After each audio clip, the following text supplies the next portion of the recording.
la déedéet da nga koy lekk ci contrat bi la bokk foofu rek déjà war ngeen xam ne am na lu xew waaye amul kenn ku fa jóge daal di am wér loolu nag nettali naa ko président Macky Sall gis nga nii ñu def nii ñun ñii muy yow oustaz ak Sey ak Fadel ak man ak yeneen sénégalais ku ko dégg jommi Macky Sall dafa jommi woon. amul woon donc na 2 heures de temps il m'a reçu de 21h à 23h nee na mënul imaginer ne ñaawteef dana egg fii toroxal doomu aadama cette maltraitance à un niveau extrême de dégradation de l'être humain yaakaar woon ne mën na egg fii. waaw mu ne ma ndax mën nga ma ci indil ay éléments. et c'est là où je vais en intervenir di si des. bu gars yi waxee balaa may ñëw ci phase mu daal di ne. waaw dama bëggoon xam ndax est-ce que wax na leen dina ci taxaw wala ñun duñu xaar état. commencé nañ suñu investigation je vous promets balaa ñoo génn semaine bi suñu contact on a 2 contacts ay hommes d'affaires qui gagnent honnêtement leur vie et qui sont régulièrement installés là-bas. ñu ngi ñuy recenser des Sénégalais victimes de cette mafia et qui se sont vus confisquer leur passeport te bëgg nañu ñibbisi bëgg na yow président nga dimbali leen. après si kanam tuuti danaa joxe. modèle incha allah dina am solo foofu ñu continuer ko Fadel dégg nga Boubacar ak Matar li ñu wax ba leer na ci kanamu sénégalais yi ne jafe-jafe la boo xam ne nee na fàng. te mu nekk loo xam ne war nañ ci génn ci ni mu gën a gaawee. rawatina ñu siy tudd ay doomu Sénégal nga jàpp ne loolu kan mooy responsable ci lan. exactement ci loolu bu ñu doon citer responsabilité yi kan la ñuy wax ne moo war a jóg gaaw pour ñu mën a génn ci situation bi. jërëjëf Oustaz Assane wax dëgg yàlla maa ngi am contentement lool di bokk ak Mame Makhtar sama doomu baay comme ni nga ko waxee maa moom yàgg nañoo bokk ay combat ci bokk ak moom vraiment plateau bi comme ni ma amee contentement ci Boubacar Seye mi nga xamante ni dama wax ni moom léegi nekk na référence. ci vraiment lutte yoo xamante ni yëpp a nopp moom it di wax ni Oustaz Assane problème bi di man bi mu agsee ci man am na benn émission bu ma jàll fa nii ci beneen télé bi ma ci laajee dama ko ne man de damay xaw a prudent tuuti pourquoi puisque métier mi la métier mu journalisme bi nga xamante ni moom laay ci laa nekk depuis presque plus de 30 ans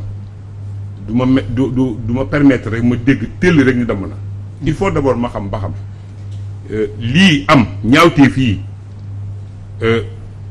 ñan ñoo ko amal fan lañ ko amale ak lu tax ñu amal ko ñetti question yooyu laa ni il faut me poser ko sama bopp jéem a xam ba xam vraiment nan lañ ci amee ay réponses Boubacar bi muy wax léegi wax na ko tudd na causes yi waaye man li ma bëggoon a xam d'abord mooy fan la amee exactement ci Dubaï ak ñan ñoo ko amal ak lu tax ñu amal ko. ak sax beneen kii bi mooy Sénégal fii maanaam fan départ point de départ bi. encore jar na gas. point de départ bi waaw di des na ko gas foofu moo xam naa ne gars yi il faut ñu creuser ko. xool parce que yëf yi actuellement nee na moom vraiment nee na tëll fi mu ne nii. il faut d'abord ñu xam alhamdulilah bi nga xamante ni Mame Makhtar nee na rencontré na le président de la République Macky Sall ba informé ko mu ni ko yëgu ko woon. comme ni mu ko ñàkk yéegi noonu la ko ambassadeur Dubaï bu Émirats Arabes Unis bi nekk Dakar ñàkk yéegi bi ma ko contacté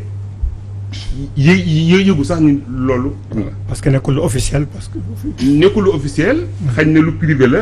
bon appartement yu ñu fermé ci biir la fay xew lépp wax dëgg yàlla xañ na ba état mën na koo bañ a gaaw a xam waaye nag war na koo xam parce que ci responsabilité am la bokk. njiit nit ki duñ ko far rek bu alors pour rien.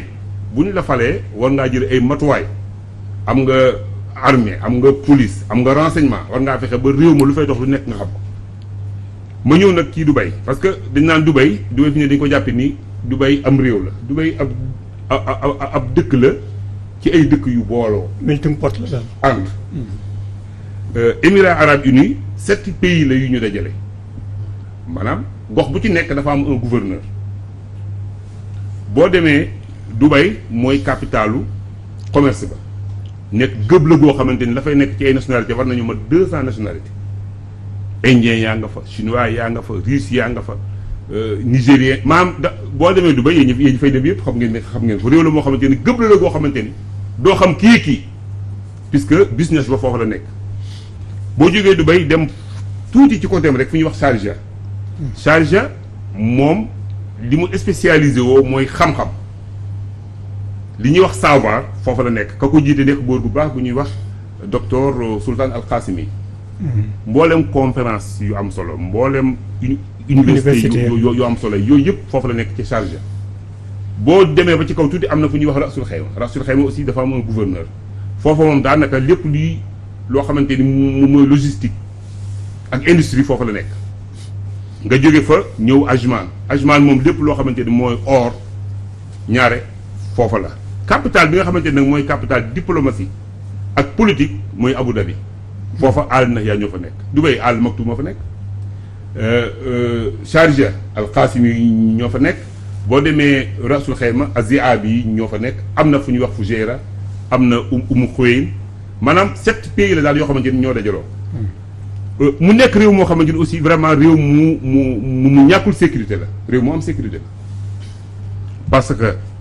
seen caméra yooyu fa nekk ku fa dugg ku nekk wàcc ci aéroport ba ngay génn xëy na boo nekkee sa biir néeg duñ la fa fekk ak caméra mais foo dugg fu nekk xamal ni seen police bi xam nañ ko donc lu mel nii bu fay amee normalement ñoom li ñu am ci renseignement ak xarañte ci wàllu enquête war na leen permettre bu ñu ko yëgee teel a détecter situer les responsabilités xam ko moo tax Oustaz Assane ces émissions yu am solo gis nga am na benn ku ñuy wax Mamdouh boobu palestinien la boo xamante ni mi ngi bokkoon ci Hamas waa Moussad di ko topp pour faat bakkanam Dubaï lañ ko mujj rey Dubaï lañ ko rey ci hôtel bi mu nekkoon ñi ko reyoon ay nationalités yu wuute woon lañu yoo xamante ni ñee France lañ jóge ñee jógee Danemark ñee jógee Allemagne ñee jógee nangam ñu jox leen am ñoo xamante ni même passeport diplomatique la ñu am soo seeni costume tase ci aéroport Dubaï ba ci ay heures yoo xamante ni bokkul waaye waa ji biñ ko reyee ca suba ga la ñu jël vol déedéet am na ñu génn am na ñu génn góor mais police bi ci saa si la xam ni ñii ñoo rey waa ji mu nekkoon benn scandale boo xamante ne daanaka wëroon na àddina bi bëri yëpp dugg ci pour walla rek seenu xarañ ci wàllu sécurité xam nañ kon bu ñu taxawee ci li war nañu xam. bu ñu taxawee ci li exactement lan la. waaw mu ko ni ñu ko war a xam. ma yaakaar ni ki nga xamante ni mooy le président Macky Sall relation yu extraordinaire la am ak Émirats Arabes Unis man du ma wax Dubaï damay wax Émirats Arabes Unis yëpp. parce que da nga dul xam ndax lii. Boubacar wax na ko sànq bu avant émission bi ñuy waxtaan ndax Dubaï rek la xewee wala am na ci yeneen émirats yu mu xew. ndax ay arab yu dëkk ay ba imarat yi ñoo ko amal wala ay étranger ñoo ko amal parce que man yi may gis ci réseaux sociaux yi ku sol jàllaa bi rek kaalaw yooyu moom gaa ci ay montage lu ñu mën naa mën nañoo ni kii ab naar la te mën nañoo bay nekk naara nekkul ni forcément rek ñi koy def ay naar lañu li ma Matar wax nag ci ni léegi. affaire fétiche am na ci loolu moom mën naa am ci dëkku naar yi parce que naar yi moom da ngay toog fële am ñu lay téléphoné di la wax naan la léegi génneel sarax lii nangam ngay di jox sa xaalis di ko joxe ñu lay génneel ay nag di la ko saraxeel ndax sa feebar beeg dañ laa liggéey ak loolu moom dafa am réewu Afrique yu bëree bëri fi mu ne daanaka ay Nigéria ak Ghana ak yu nekk maanaam dañ leen di nax ci loolu ñoom naar yi comme ni ñu ngi nax yenn Sénégalais yi Sénégal fii actuellement nii même les politiciens da ngay dem ci ëpp sëriñ mu ni la boo bëggee falu defal nangam nga nangam moo tax ma yaakaar ni nit ñi xale yu jigéen yi dem yooyu moom dinaa ci ñëw mais li mu bëgg a wax mooy il faut nit ñi moytu sëriñ si puisque sëriñ mun na laa wax loolu ni la léegi feebar bi nekk sa yaram comme ni ko Mame Matar waxee pour mu wér da nga am un cancer il faut nga dem àll ci gémmiñu nit nga gëm ko nag nga gëm loola loolu la mën naa tax nit def ko même ab Sénégal bu ñu ko wax mën na koo def même ab sénégalais bu am xaalis ñu wax ko loolu mën naa joxe xaalis pour wér. parce que doomu aadama. loolu moom état d'esprit lay doon. maanaam fu ni ki di toll la ak yaakaar ju muy am ci tàggoog li nga xamante ni moom la àndal. beneen bi ci topp mooy ma desuwaat rek vraiment ci relation bilatérale yu am solo yi am entre les deux pays Émirats Arabes Unis ak Sénégal moo tax ma yaakaar ni bu autorités yi taxawee li def yi dina fa ji dinañu mën a xam ba xam est-ce que sénégalais bokk na ci. buñ ci bokkee kan ci ban réseau leen jaar ba bokk ci puisque buñ deux états yi collaboré rek def seen enquête li ma wóor mooy dinañu. jàppaloo ne àgg na foo xam ne war nañu mën a woo ambassadeur bi ñu laaj ko wala àggul foofu. non yaakaaruma ko parce que affaire bi mu ba tey pratiquement gisagoo benn. officiel bu ci wax. waaw même chaîne bu officiel sax chaîne bu responsable bu ci wax sax déggagoo ko déggaguma benn autorité sénégalaise wax ci déggaguma benn autorité bu Émirats wax ci donc loolu day woon ne kon affaire bi jusqu'à présent affaire yu privé lañu ko jàpp ñoom loo xamante ni lu xew la ci appartement comme ni muy awee fii guddi temps bi amul fii Sénégal ay appartement yoo xamante ne da nga fay nekk jigéen ñi di sumeeku góor ñoo xamante ne dañoo feebar joxe seen xaalis pour di xool yaramu jigéen ni ma amee Sénégal gi noonu mën na koo amee Dubaï mën na ko amee feneen partout dans le monde moo taxoon ma bëggoon vraiment ñu gas yëf yi ba mu gën a xóot. enquête ba xam ñan ñooy responsable yi ak lan moo tax ñu def ko. li ma wóor te wér ma daal mooy moment bii nii. Dubaï bëri na ñoo xamante ni vraiment ñu ngi koy xeex ci yu nekk puisque relation yi du rek Sénégal mais partout dans le monde tourisme ba am Dubaï daanaka moom moo amul fenn yaa ngi dégg amul fenn am na ñu wax ni lii kat ay réseau yoo xamante ni la nekk ci seen ginnaaw mooy jéem a yàq deru Dubaï ba seen tourisme ak seen commerce booba maanaam na fa nit ñi di demee ñu bàyyi ko jëm feneen mais ñun liñ ci yooyu yëpp intéressé ñun li ñu intéressé ñun mooy ñu fexe ba nan la ñuy def ba aar suñu ay doom nan la ñuy def ba aar suñu ay jarbaat yoo xamante ni dañu àgg ci jamono àddina boo xamante ni ak ñàkk ak désespoir ba pour ñoom tous les moyens sont bons pour am xaalis moo xam góor moo xam jigéen ñëwal rek nga dem boo demee di nga def lii di nga def lii di nga def lii te yow lan lay signaloo doo xam lan la loolu vraiment jot na pour vraiment bu autorités yi taxaw ci waaye parents yi aussi war nañ jéem a xoolaat seeni doom seet nañ leen di yere parce que yooyu yëpp ñàkk jikko la rek. pauvreté bi daal waaw cause la ci. maanaam loolu moom kay warante du ko maanaam ñàkk gi ndóol gi moo waral xale yi dem ci géej gi di dee dem ba amatoo espoir naa génn rek naa génn ndax ma tekki am na ñoo xamante ni seen yaay leen di jaay si jël seen or jox leen ñu dem mu óor seen yaay ni gaal la ñuy dugg gaal ga risque la mën nañoo àgg barzak mën nañoo àgg barzak comme ni ñu koy waxee waaye du tey dañ leen di jox xam nga foofu vraiment ñàkk espoir foofu la yem mais xale yu jigéen yoo xamante ni dañuy jógee fii di dem Dubaï bi ñuy dem dañ leen di da ngeen di dem jaay seen bopp xëy na ba ñuy dem ñu bëri ci ñoom ñuy dem am na sénégalais la ma wóor mooy lañ jàpp mooy dañuy dem rek def di tuddee prostitution comme ni ñu koy defee jaay seen bopp parce que dem nañu ba amuñu moral xëy na xaalis man ñoo jaay seen bopp pour am xaalis ba ñu demee nag ñu fekk fa beneen réalité boo xamante ni bokkul ak ñoom bi ñu tàmm def. est-ce que nekkul ne sax mën na am ñu wax ne da ngeen dem pour liggéey ji. yooyu dinay am. yooyu yëpp nga dem ba foofu nag. yooyu yëpp dinay am mais nag bu ñu fàttee ni aussi parce que bu ñu généraliser aussi mën nañ dem ba débat bi am na ay commerçantes sénégalaises dignes yoo xamante ni depuis des années ñu ngay dem Dubaï jënd seen marchandise jël seen hôtel teg ko ci cargo ñibbisi ñëw jaay ko te déggoo lañ ci loolu. ba bëri na torop xam nga fi mu nekk nii li nga xamante ni léegi moo am diggante Dubaï ak Sénégal ci wàllu jëflante ci alal en 2020 mat na 625 millions de dollars ci commerce bi nga xamante ni moom la ñuy def rek. dem ak dikk bi. donc léegi am na ñoo xamante ni ñu ngay dem ñu honnête ñoo xamante ni ñu diñ la leen di yóbbu mooy daan seen doole dem jënd marchandise ne ca hôtel ya am fa une semaine am fa nangam. xam naa fa Sénégal yoo xamante ni ku mel ni Alioune Badara Mbuub suñu xarit la maa ngi koy nuyu de passage. Sénégalais yi dem di def commerce këram ca Dubaï la ñuy dem ñu bëggee lekk maafe wala ceebu jën fa la ñuy dem lekk fa maafe ak ceebu jën loolu yàgg naa am depuis des années loolu maanaam mu ta 35 ans Sénégalais yi dem di jënd marchandise di indi di jaay te kenn mosu leen dégg ci benn scandale lii xew léegi nag wax dëgg yàlla loola moom vraiment comme ni ko Boubacar waxee mooy scandale bi gën a mag mooy léegi dañ dem ba xale yi amatuñu kilifa xale yi pour ñoom nañu am ak nu ñu mën a amee baax na mais bëggoon na daal vraiment ñu gëstuwaat mbir mi Oustaz Assane xool bu baax a baax ba xam